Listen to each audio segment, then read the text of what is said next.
teman Koretama. Iya, hari ini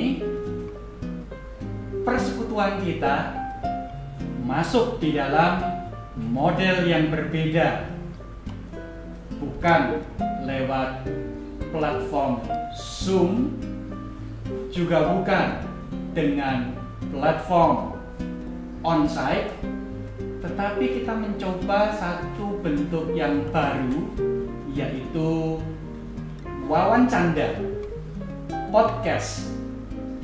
Sehingga apa yang kita mau percakapkan semoga lebih bisa dipahami, semoga lebih bisa dimengerti, dan semoga cepat masuk di dalam pikiran teman-teman dan bisa dihayati. Nah, teman-teman yang terkasih, hari ini bersama dengan teman-teman, jangan kaku, santai aja, kelihatan giginya walaupun ini bukan iklan pasta gigi. Nah, kecuali gigi saya, memang ada beberapa yang gone with the wind, begitu ya. Nah, kita akan berbicara tentang satu topik, satu tema, satu isu yang gampang-gampang susah. Topik apa itu? Topik tentang Trinitas. Allah Trinitas, Bapa, Anak, dan Roh Kudus.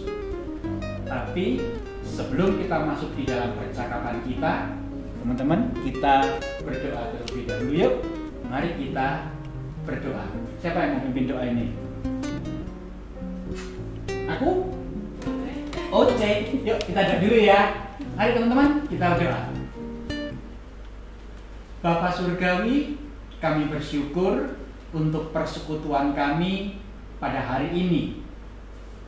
Kami percaya tangan Tuhan sendiri sajalah yang memanggil kami untuk bersekutu di dalam cinta kasih dan segala berkat dan rahmat Allah. Oleh karena itu kami berdoa, mohon Engkau sendiri jugalah yang akan memimpin jalannya podcast dari awal, pertengahan, hingga akhirnya, sehingga melalui platform ini kami setiap remaja GKI Taman Majapahit betul-betul boleh mengingat serta menghayati, memahami, serta betul-betul dapat menyimpan dalam hati pemahaman-pemahaman iman kami berkaitan dengan topik Allah Trinitas. Pimpinlah percakapan kami ya Tuhan, sebab kami memohon pertolongan Roh Kudus hanya di dalam nama Yesus Kristus, Sang Firman yang telah menjadi manusia itu. Amin.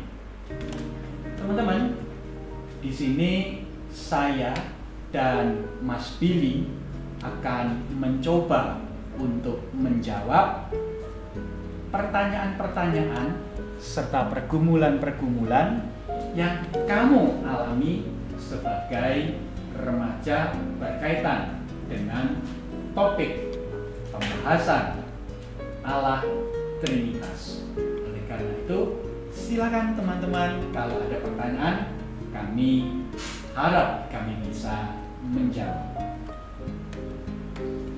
Oke, sekarang aku mau tanya-tanya dulu nih Pak.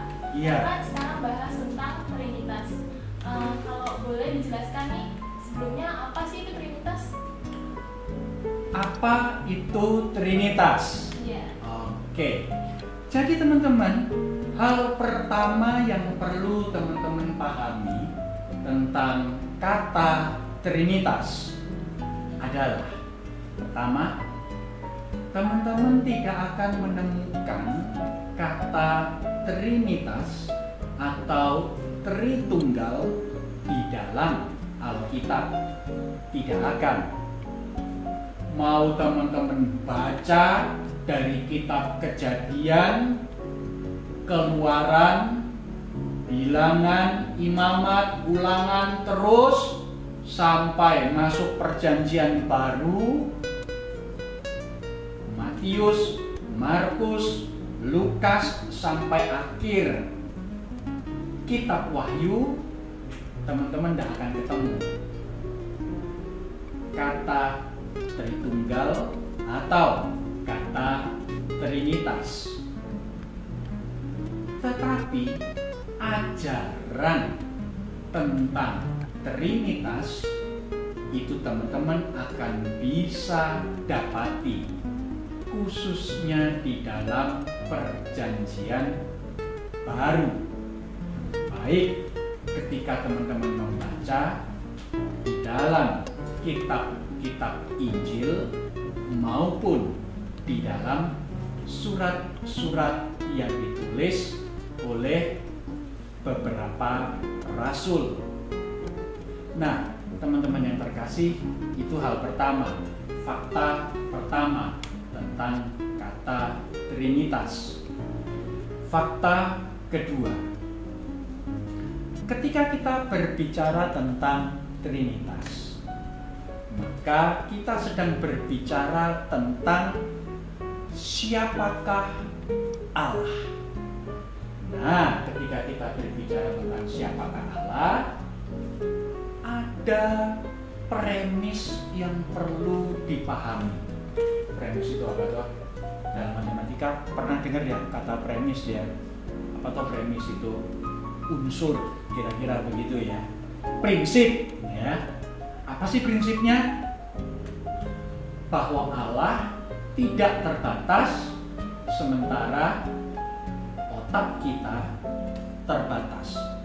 Betul? Betul? Otakmu terbatas?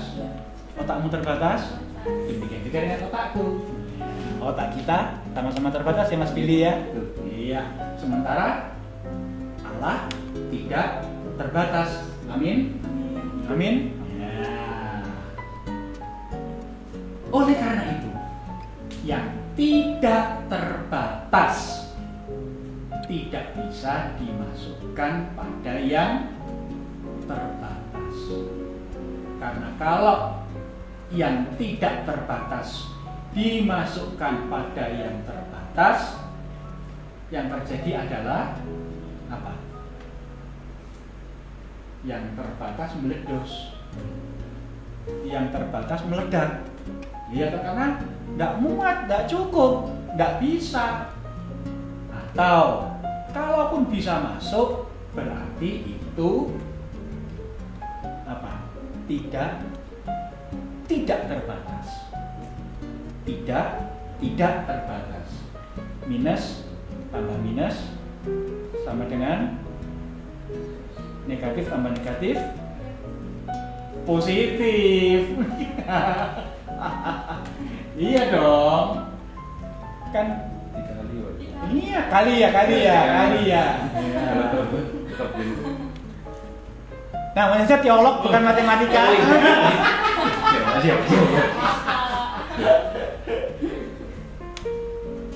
Iya, jadi kalau kita mengatakan bahwa Allah itu tidak terbatas, tapi ternyata kemudian ada orang yang mengatakan aku bisa menjelaskan tentang Allah, berarti yang dijelaskan bukan Allah. Jadi itu prinsipnya, itu premisnya. Oleh karena itu ketika menjawab pertanyaan pertama tadi, bisa tidak dijelaskan apa itu Allah Trinitas? Yang bisa saya sampaikan adalah yang sejauh dinyatakan oleh Allah, bukan keseluruhannya.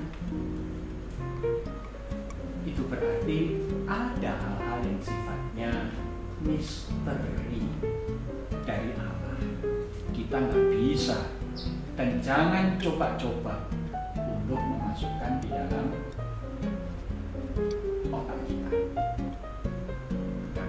Jadi kalau kamu coba masukkan door, meletus balon hijau. Apa itu Allah Trinitas? Alkitab memberikan kesaksian bahwa Allah kita adalah Allah yang esa. Kalau teman-teman baca di dalam Perjanjian Lama, khususnya teman-teman baca di dalam kitab Bilangan pasalnya yang ke-6 ayat yang ke-24, kitab Ulangan pasalnya yang ke-6 ayatnya yang ke-4. Nah, teman-teman akan mendapati bahwa Musa mengingatkan kepada bangsa Israel bahwa Allah kita adalah Allah yang esa. Caranya baca yang betul-betul esa ya, bukan esa ya. Esa, pakai pepet. Nah, Allah yang esa. Dan oleh karena itu prinsip pertama tentang penjelasan Trinitas adalah Allah itu esa. Nah, kalau begitu kenapa ada 3 yang esa? Apanya? Yang 3 apanya? Yang esa itu adalah, atau yang satu itu adalah esensinya.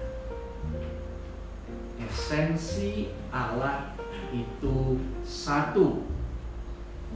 Itu berarti teman-teman yang perlu dipahami adalah kata Allah bukanlah nama pribadi, bukan Surya, bukan Billy, bukan itu tuh kameramennya itu, bukan.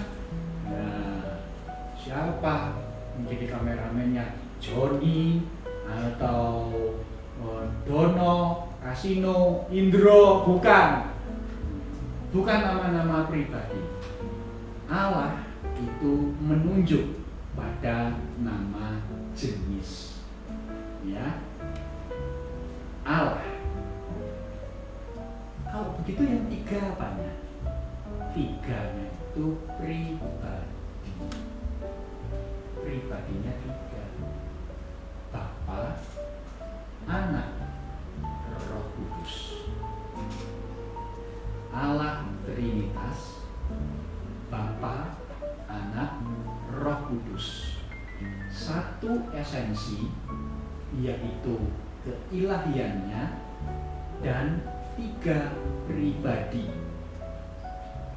Bapa, Anak, dan Roh Kudus. Ketiga-tiganya tidak ada yang lebih tinggi, tidak ada yang lebih rendah. Sama, karena sama-sama Allah, tetapi berbeda satu dengan yang lain. Bapa bukan Anak, Anak bukan Roh Kudus, Bapa juga bukan Roh Kudus. Oke, sementara aku stop situ dulu. Jadi Allah Trinitas itu satu esensinya tapi 3 pribadinya.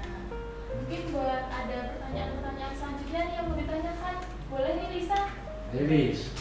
Kan Allah Trinitas ada 3 pribadi. Nah, itu masing-masing gimana? Masing-masing gimana? Maksudnya pekerjaannya atau sifatnya? Mungkin dua-duanya boleh dijelasin? Dua-duanya? Iya. Oke. Biar lebih jelas ya, sama-sama ya. Wah, ini memang betul-betul mau kupas tuntas ya, asal bukan bawang yang dikupas. Karena kalau kupas bawang habis. Kupas habis gitu. Oke. Iya. Bapa, Anak, dan Roh Kudus. Kita berbicara tentang pertama-tama pekerjaannya. Jadi teman-teman, ada yang mengatakan supaya lebih gampang, supaya lebih mudah dipahami. Orang kemudian mencoba membagi pekerjaan-pekerjaan Allah sesuai dengan, dalam tanda kutip ya, porsi masing-masing pribadi tersebut. Tapi sebenarnya saya mau katakan, tidak ada pekerjaan Allah di mana yang terlibat di dalam pekerjaan itu cuma satu pribadi atau cuma dua pribadi. Di dalam setiap karya Allah, tiga pribadi itu semua turut bekerja, semua turut berkarya. Tetapi, nah sekali lagi, supaya teman-teman lebih gampang untuk menerima, untuk mengingat, untuk menghayati, oke lah.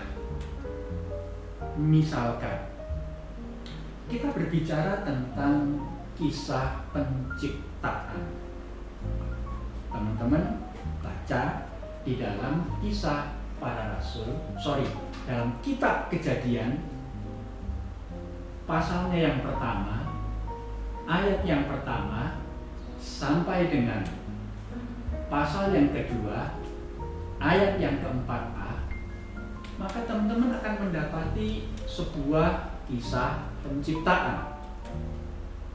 Nah, di dalam kisah penciptaan tersebut, tentunya teman-teman kan baca tidak langsung ayat 3. Kalau di sekolah minggu dulu langsung bacanya ayat 3. Guru-guru sekolah minggu dulunya nanya, adik-adik, ketika Allah menciptakan, hari pertama Allah menciptakan apa? Hari pertama Allah menciptakan apa? Masih ingat nggak? Cip, cip, cip, cip, cip, cip, cip.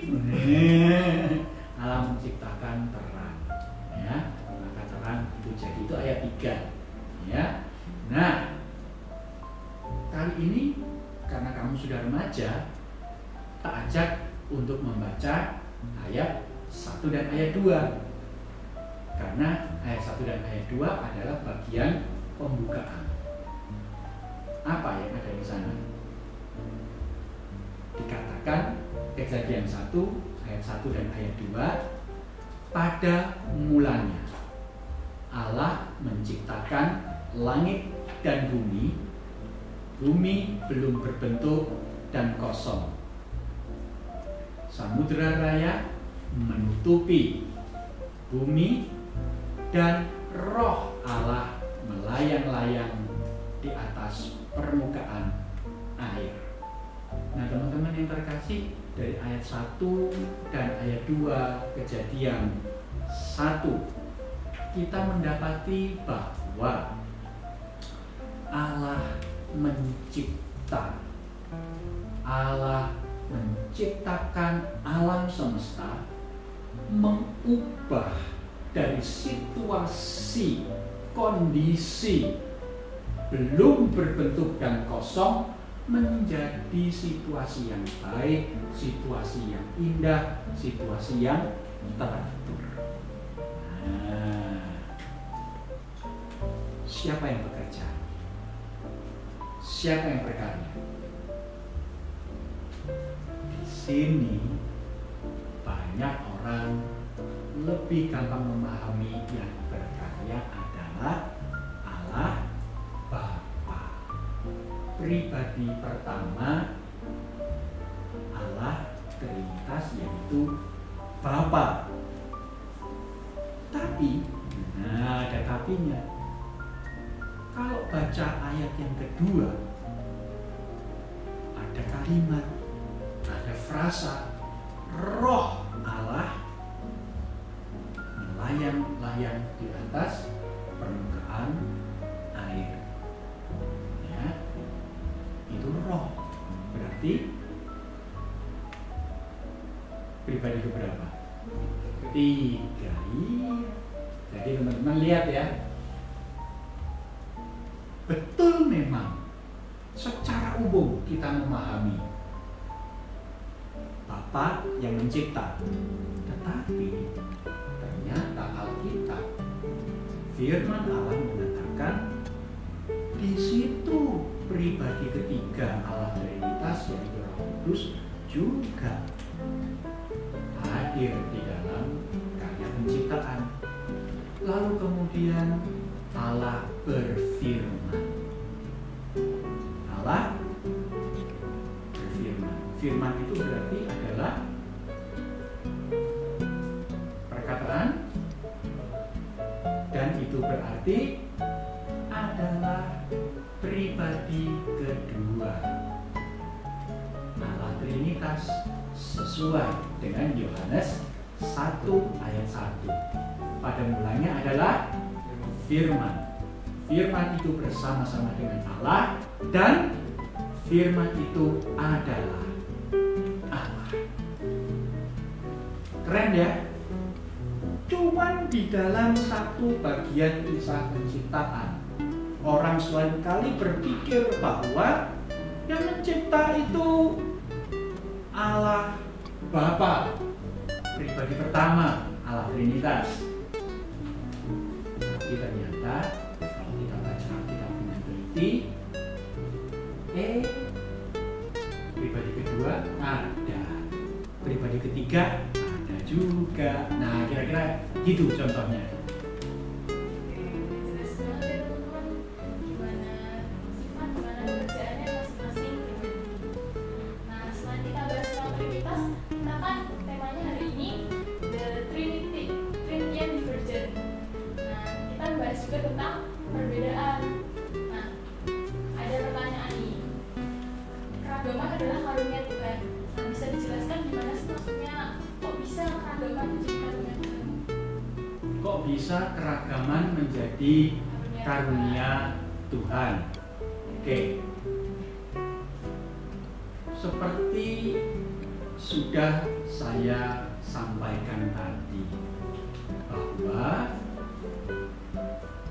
di dalam pemahaman tentang Allah Trinitas, pribadi pertama itu berbeda dengan pribadi kedua.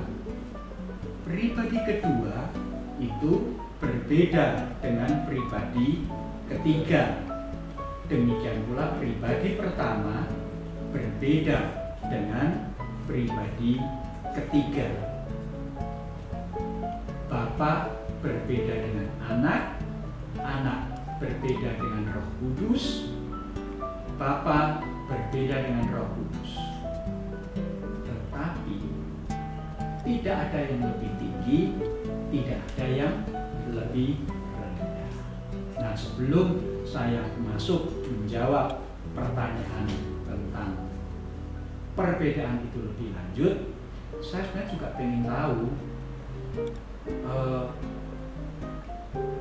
di dalam musik gerejawi.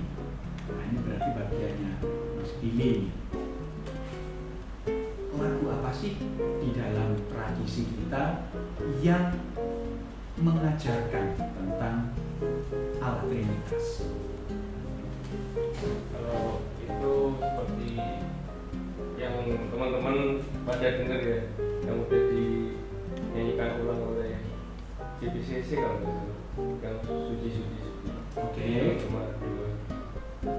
Itu di situ ada Allah Tritunggal. Ya. Siapa? Agung namanya. Agung. Ya, mulia. Oh, mulia.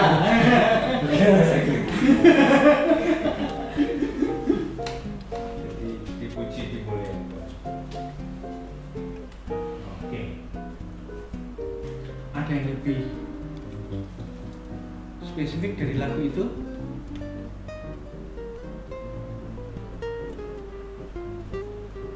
Ya, menyinggung itu saja. Iya itu, oke. tambahi ya. Nah, lagu Kidung Jemaat 2 Suci, Suci, Suci diambil dari dalam Perjanjian Lama.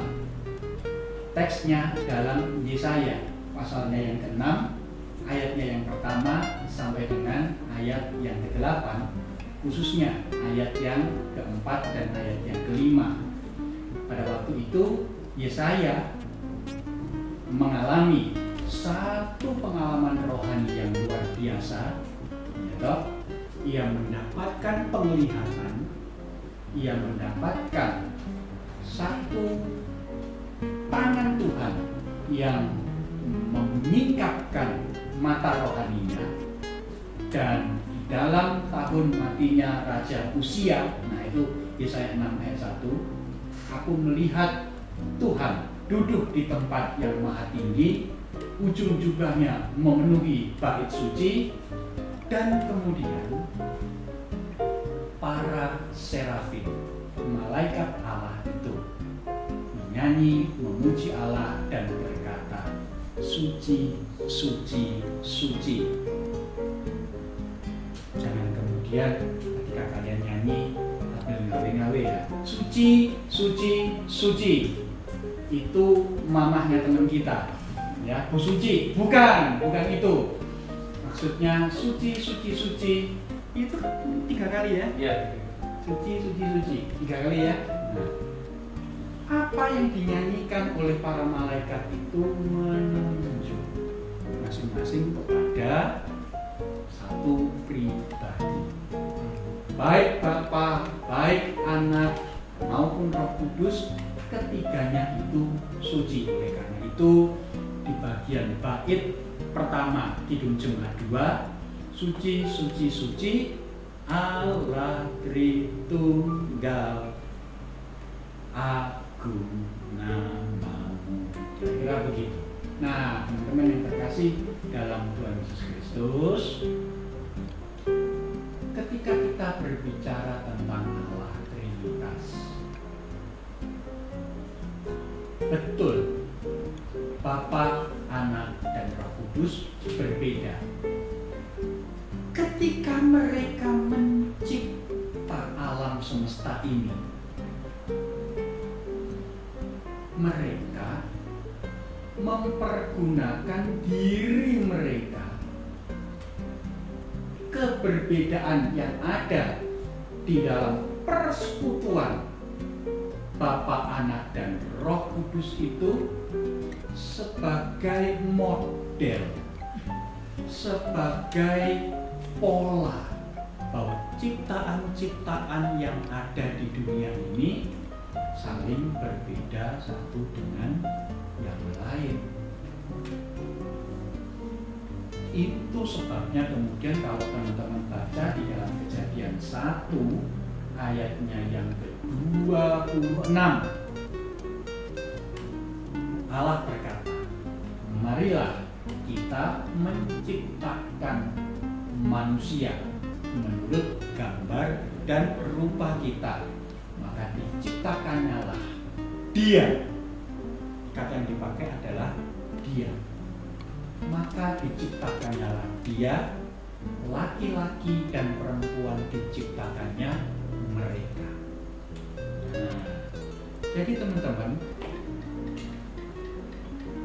sejak awal penciptaan,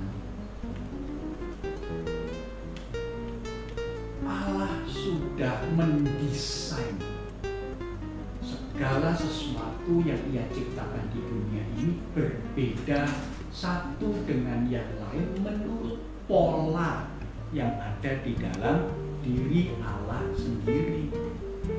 Karena Allah berbeda antara pribadi pertama, pribadi kedua, pribadi ketiga, maka ciptaannya pun yang mengikuti pola perbedaan itu berbeda satu dengan yang lain.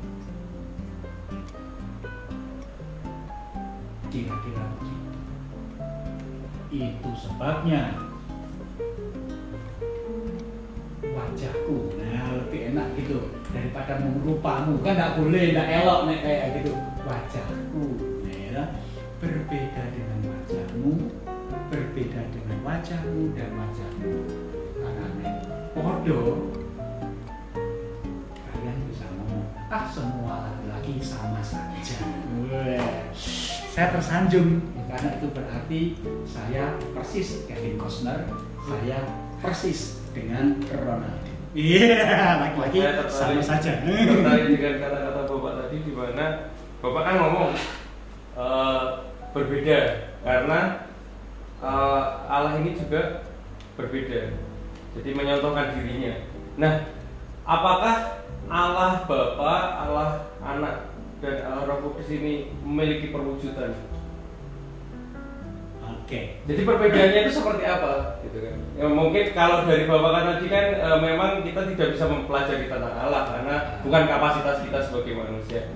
Tapi dari pernyataan ini Allah menciptakan Adam dan Hawa misalnya, kan pasti beda, Adam sama Hawa pasti beda. Nah, itu kan kelihatan. Nah, kalau Trinitas sendiri itu gimana membeda? Maksudnya perwujudannya itu Allah Bapa itu seperti apa, Allah Anak seperti apa? Allah Anak kan jelas Yesus, Firman yang jadi manusia. Oke. Jadi 3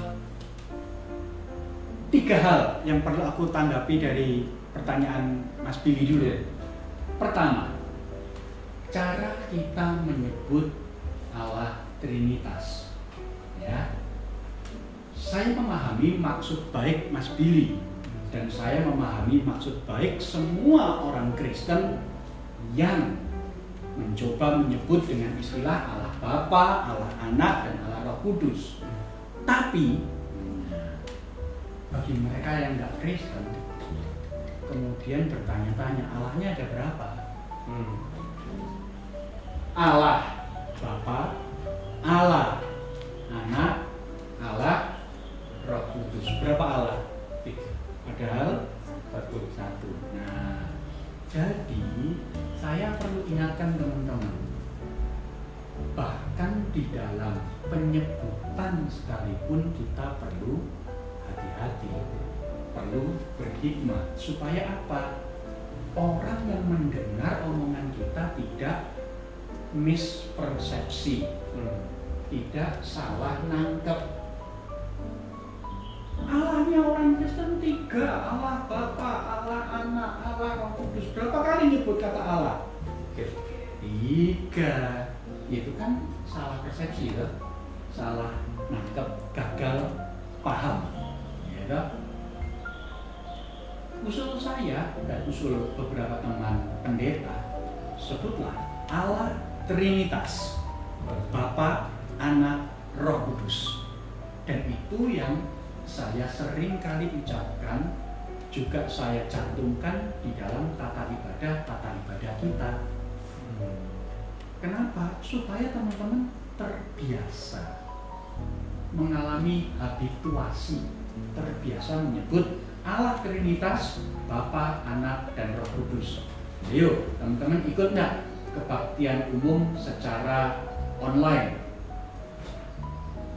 Mas Billy dan Mas Dodi, juga teman-teman multimedia yang lain seperti Agung namanya, itu susah payah mempersiapkan kebaktian online setiap Sabtu dan Minggu. Kalian ikut apa enggak? Nah, kalau kalian ikut, kalian mencermati enggak saya ngomongnya apa? Dalam bagian foto, beberapa kali saya katakan, umat Allah yang terkasih, ibu, bapak, saudara, dan anak-anakku yang aku cintai, ya kan? Mari kita mulai ibadah kita pada hari ini di dalam nama dan karya Allah Trinitas, Bapa, Anak, dan Roh Kudus. Kalimat itu sengaja dipilih seperti itu supaya apa? Kamu terbiasa, kita terbiasa tidak menggunakan cara pengucapan yang 3 kali menyebut kata Allah. Nah, itu yang pertama. Yang kedua, tadi Mas Billy menyampaikan bahwa Allah menciptakan Adam dan Hawa. tengane. Anda apa itu? Hah? Teman Anda apa itu? Enggak. Oh, udah. Enggak. Jadi teman-teman, istilah kata Adam di dalam bahasa Ibrani itu diterjemahkan dengan kata manusia. Itu Adam. Adam itu manusia terjemahannya.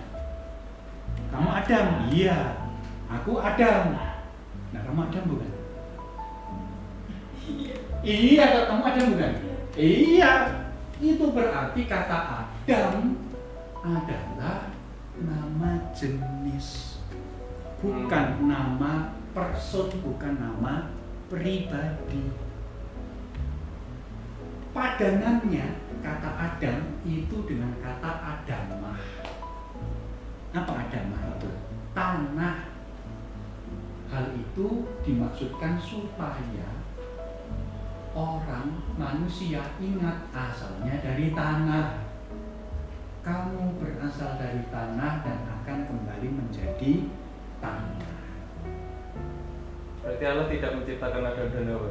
Allah menciptakan Adam. Allah menciptakan Adam.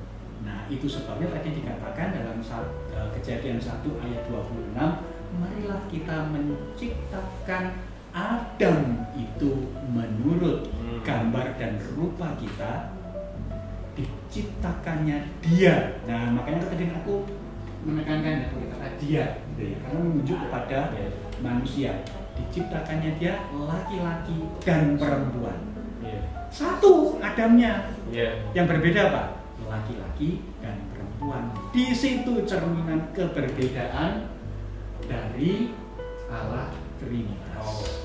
Nyata satu, sama-sama satunya, tapi beda.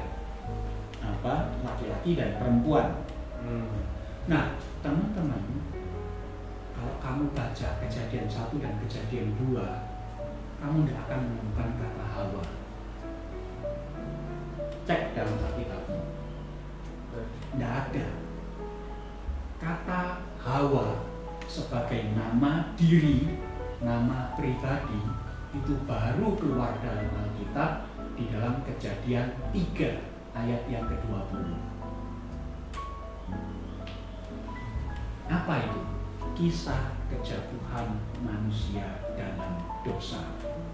Dan yang memberi nama Hawa itu bukan Allah. Yang memberi nama Hawa itu adalah manusia yang sudah jatuh dalam dosa.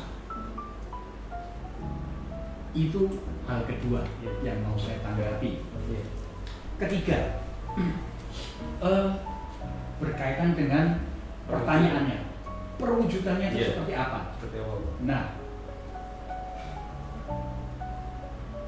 banyak orang mencoba untuk menjelaskan perwujudannya apa, tetapi penjelasan tersebut ternyata berbahaya. Kenapa? Karena gini, ada yang mencoba menjelaskan, tetapi ternyata yang terjadi adalah justru mengaburkan, bukannya menjelaskan. Misalkan ada yang menjelaskan begini, Allah Trinitas itu seperti seorang laki-laki yang berada di dalam keluarga. Ketika ia bersama-sama dengan istri dan anak-anaknya, ia menjadi seorang suami. Tetapi ketika ia berada di gereja, ia menjadi seorang anggota majelis jemaat, penatua. Tetapi ketika ia ada di kantor, ia menjadi seorang direktur. Itu kan satu toh, tapi tiga toh? Iya, tapi saya mau katakan bahaya. Tahu nggak bahayanya di mana? Itu berarti satu pribadi tiga peran. Satu pribadi tiga peran, bukan satu esensi tiga pribadi.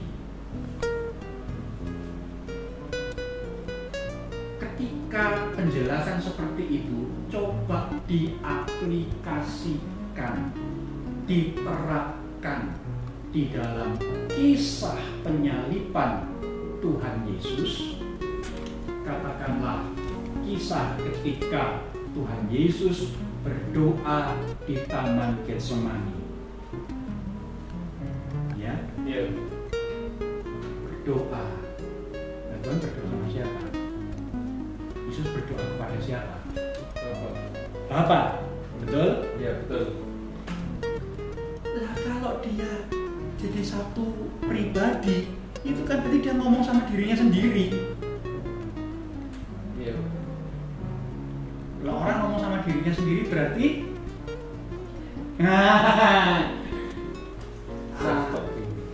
ada 1 ons dari otaknya yang tidak berfungsi. Nah, kira-kira begitu. Ya, pakai bahasa yang lebih lembut lah, gitulah. Ya, atau ada 1 skrup yang lepas kan gitu loh. Nah, jadi itu masih berdoa di Getsemani. Ketika dia di kayu salib, kemudian dia berseru, Eloi, Eloi, lama sabatani. Allahku, Allahku, mengapa engkau meninggalkan aku? Nah, dia ngomong sama siapa itu? Ngomong karo awake dhewe. Itu bukan hanya 1 skrup yang lepas, itu beberapa baut lepas kalau itu. Di situ letak bahayanya. Jadi teman-teman yang terkasih, hati-hati ya dengan penjabaran atau penjelasan yang justru mengaburkan seperti itu. Nah, yang betul-betul memadai seperti apa?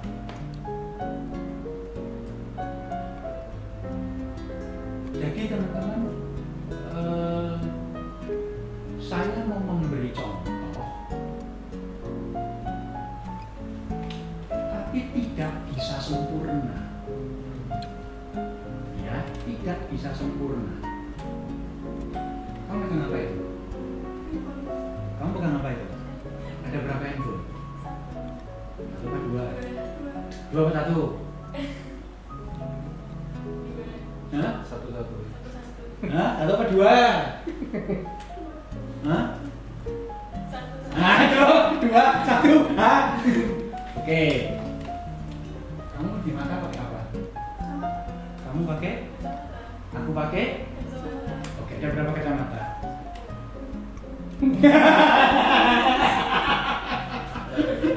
Satu apa 3? 10. Ada 3 kacamata apa 1 kacamata? Total 3. Satu orang bikin 1. Yang 1 adalah sama-sama kacamatanya semua. Iya. Kan tidak ada yang dari Buddha toh. Kacamata Buddha kan tidak ada toh. Semua kacamatanya sama toh, gitu. Sama toh berarti. Ya, handphone juga gitu toh. Sama-sama handphone toh. Tidak ada yang bawa itu apa? Alat hidungnya orang Cina itu apa? Harap-harap. Apa? Kayak itu apa namanya? Kan tidak ada toh. Nggak ada yang bawa kaleng toh. Kaleng dikasih benang gitu. Halo, iya ya, halo ya. Tidak ada toh. Handphone semua toh. Smartphone lebih tepatnya, ya kan? Nah, handphone masih zaman itu connecting people gitu, minum, ya, banyak ular gitu. Iya. Nah, itu satu, itu esensinya. Contoh esensi itu seperti itu. Oh iya. Kacamata. Handphone. Iya Pak. Ya. Tapi realitanya 3 kacamatanya, sehingga kalian tadi mengatakan totalnya ada 3. Kelemahannya di mana? Kelemahannya yang pakai kacamata bukan cuma kami bertiga, ada banyak, nanti ada kacamata yang lain gitu, bisa lebih dari 3. Padahal Allah tidak lebih dari 3 pribadi. Nah, di dalam Alkitab perwujudannya seperti apa? Teman-teman perlu menyadari terlebih dahulu ya bahwa ketika kita berbicara tentang perwujudan, katakanlah pribadi kedua Allah Trinitas, Tuhan Yesus, itu asalnya dia betul-betul manusia atau enggak? Betul manusia. Asalnya Asalnya firman. firman, ya, firman. Sehingga kalau teman-teman baca dari Yohanes 1 ayat yang ke-14, maka teman-teman bisa mengatakan firman itu menjadi manusia. Perwujudan dari firman itu adalah manusia Tuhan Yesus Kristus, Juru Selamat kita. Nah, itu bentuk perwujudannya untuk pribadi kedua. Pribadi pertama, pernah mewujud enggak? Pernah. Kapan? Ketika ia mendatangi Musa di dalam kitab Keluaran, maka tampaklah semak yang, nah itu dia, semak yang menyala namun tidak terbakar. Ayo, beda loh ya. Semak yang terbakar dengan semak yang menyala tapi tidak terbakar. Enggak, bukan agak eling. Aku sekolah minggu ketiga. Ya, nah semaknya itu menyala tapi tidak terbakar, dan kemudian dari dalam semak itu ada suara yang berkata apa? Musa, Musa, tanggalkanlah kasutmu, sebab tempat di mana engkau berdiri itu adalah suci atau adalah kudus. Ya, nah teman-teman, itu perwujudannya seperti itu. Yang lain lagi, ketika bangsa Israel berjalan keluar dari tanah Mesir menuju ke tanah perjanjian, itu yang mimpin adalah orang Solo, tau berarti tiang awan, orang Solo punya tiang gitu ya. Tiang awan dan tiang api. Itu wujud kehadiran Allah ketika siang hari dia menjadi tiang awan, kalau malam itu menjadi tiang api. Sehingga jelas. Kan kalau malam itu petang gitu ya. Ada tiang api, jadi wah jelas. Nah, itu pribadi pertama. Pribadi ketiga, Roh Kudus apakah juga mewujud? Ya, itu kita bisa baca di dalam Kisah Para Rasul pasalnya yang kedua, hari Pentakosta, ketika para murid berkumpul di satu tempat di dalam ruangan-ruangan yang terkunci, dan kemudian tampaklah di atas mereka seperti lidah api, ya. Nah, itu yang dewe-dewe. Tapi juga ada yang berbarengan. Kapan? Ketika pembaptisan Tuhan Yesus. Ketika pembaptisan Tuhan Yesus oleh Yohanes Pembaptis, begitu Yesus keluar dari air, maka Alkitab menceritakan, penulis Matius dan Lukas mengatakan, maka terdengarlah suara dari langit yang berkata, inilah anakku yang kukasihi, dengarkanlah dia. Maka tampaklah roh itu datang dalam wujud merpati.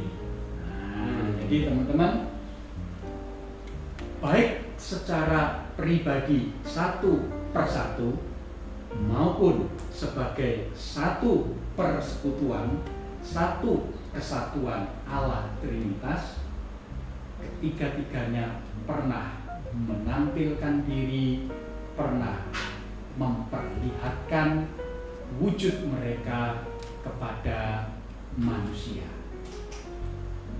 Tapi, ada tapinya, jangan kemudian kita terpaku pada wujud-wujud seperti itu dan mengatakan, oh ini tidak bisa begini, sudah tidak, ya.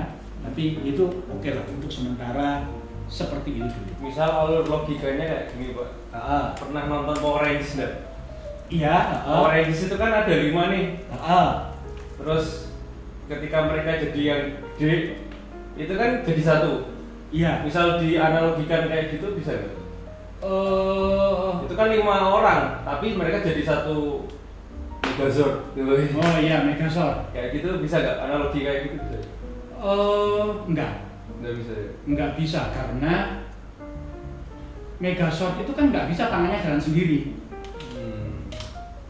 Enggak, kalau pas misalnya mobil nih, kan ada Power Rangers mobil. Itu kan pas sendiri-sendiri mobilnya. Oh iya. Tapi ketika gabung jadi satu robot gede, mereka jadi satu. Betul. Misal dianalogikan kayak gitu bisa nggak? Sedikit ya. Jadi gini, pertama yang perlu saya sampaikan kan tidak ada satupun yang sempurna. Iya benar, karena Allah ya. Karena Allah. Iya. Bolehlah kalau mau seperti itu boleh, tapi ingatlah keterbatasan dan kekurangannya. Ya. Pertama tadi 5. Iya. Ini 3. Oh iya. Bisa Power Rangers-nya 3 gitu. Kalau 3 itu bukan Power Rangers. Oh. Dulu dalam zaman saya masih SD ada film yang namanya God Sigma. Oh. Nah itu 3. Itu. God Sigma. Idenya dari Trinitas. God Sigma itu, betul. Jadi misal agak ke sana gitu. Kan karena kita masih remaja nih. Iya. Kan Bayangkan. Berpikirnya biar masuk ke otak. Padahal nggak bisa dimasukin sebenarnya kan. Ya. Bukan kapasitas kita. Gitu. Gambarannya. Ya gambarannya. Gambaran. Misal seperti itu. Nggak apa-apa. Gambarannya kira-kira seperti itu oke. Nah, tetapi hal yang lain juga yang perlu diperhatikan bahwa itu tadi kalau Allah Trinitas tidak ada pekerjaan di mana pribadi pertama bekerja sendiri tanpa pribadi kedua dan ketiga. Itu tidak ada.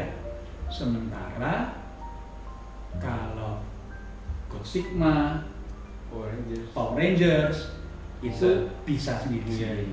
Nah, itu kelemahannya gitu. Tapi ya sekali lagi setiap penggambaran pasti ada kelemahannya. Asal kamu tahu lemahnya di mana. Nah, itu yang penting.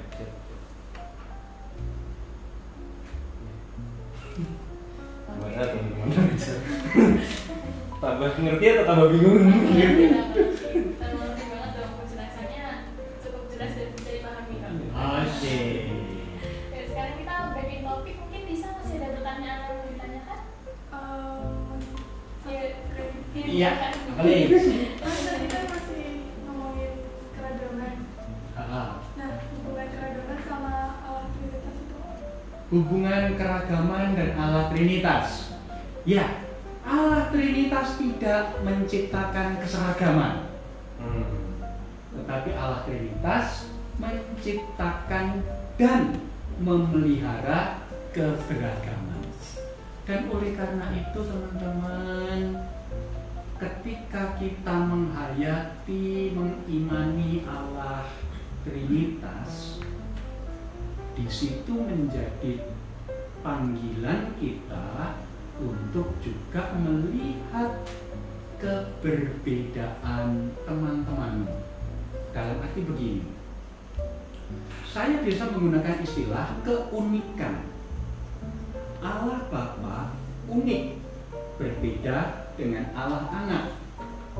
Allah Anak unik, berbeda dengan Allah Roh Kudus. Allah Roh Kudus berbeda, unik dari Allah Bapa. Nah, itu dari penyebutan-penyebutannya seperti itu. Nah, teman-teman, demikian pula dengan hidup sehari-hari. Ketika teman-teman melihat keberbedaan yang ada di dalam diri teman-teman yang lain, setiap kamu remaja-remaja Taman Mojopahit, kamu punya keunikan. Jangan mencoba untuk menyamakan dan membandingkan diri dengan temanmu yang lain. Karena apa? Kamu unik kok. Spesial. Kamu berbeda kok. Iya. Kasihan sapinya. Sapi siang. Iya. Nah, tiap-tiap kita berbeda. Kita punya keunikan masing-masing. Kita menghayati Allah Trinitas yang berbeda-beda satu dengan yang lain masing-masing pribadi, dan oleh karena itu ketika kita berhadapan dengan teman-teman kita, ya masing-masing juga berbeda satu dengan yang lain. Hargailah keunikannya, hargailah kemampuannya masing-masing, termasuk hargai juga ketidakmampuannya. Nah, Einstein pernah berkata, kalau setiap orang dihargai menurut satu standar yang sama, maka tidak ada satu makhluk pun yang bisa dikatakan pandai. Misalkan, kalau Tarzan ya, Tarzan tahu ya, dia akan menikah dengan Jane, pindah ke kota, lalu kemudian memberi pengumuman kepada binatang-binatang di rimba itu, yang mau menggantikan saya sebagai raja hutan harus bisa bengok, harus bisa teriak, oh, suaranya keras, harus bisa lompat dari satu pohon ke pohon yang lain. Semua binatang diberikan kesempatan yang sama untuk mengikuti sayembara ini, menggantikan saya. Kira-kira yang nggak bisa siapa? Ikan. Ikan nggak mungkin jadi raja hutan kemudian. Iya toh? Macan, bisa, wah, bisa. Tapi suruh mencolok-mencolok, nggak bisa.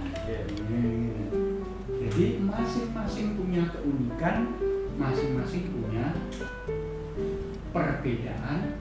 Ya hargailah teman-teman itu satu dengan yang lain, sesuai dengan keterbatasan kelebihan mereka, dan itu kita berangkat dari penghayatan akan Allah Trinitas. Gitu.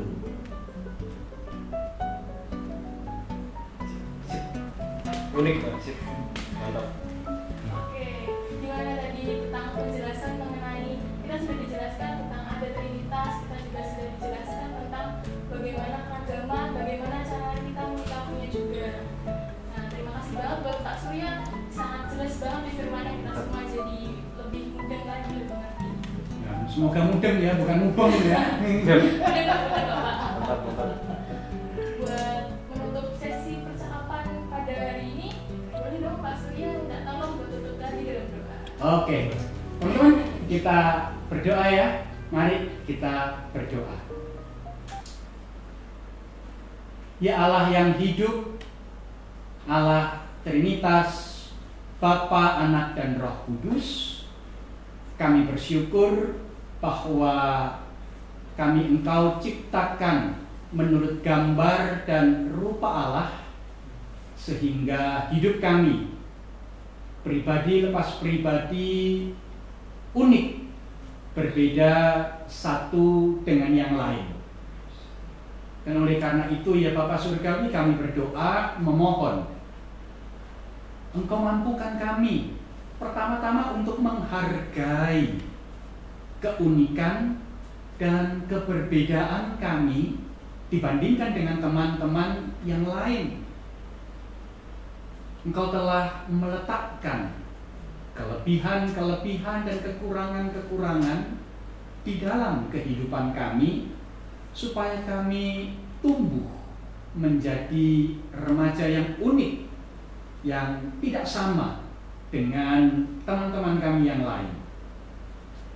Oleh karena itu belajar, kami mau mengingat kami berbeda dari teman-teman kami, dan itu berarti kami berharga di mata Tuhan.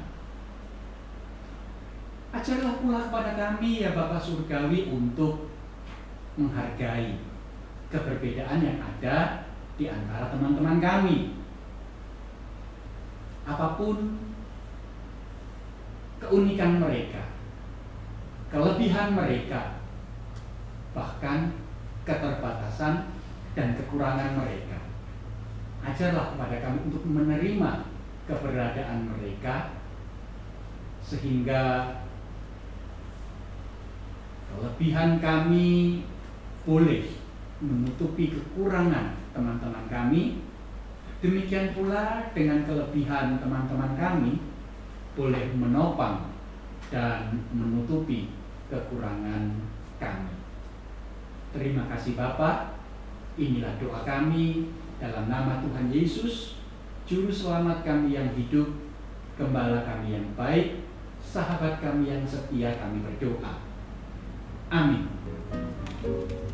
Terima kasih Pak Surya udah Sama-sama.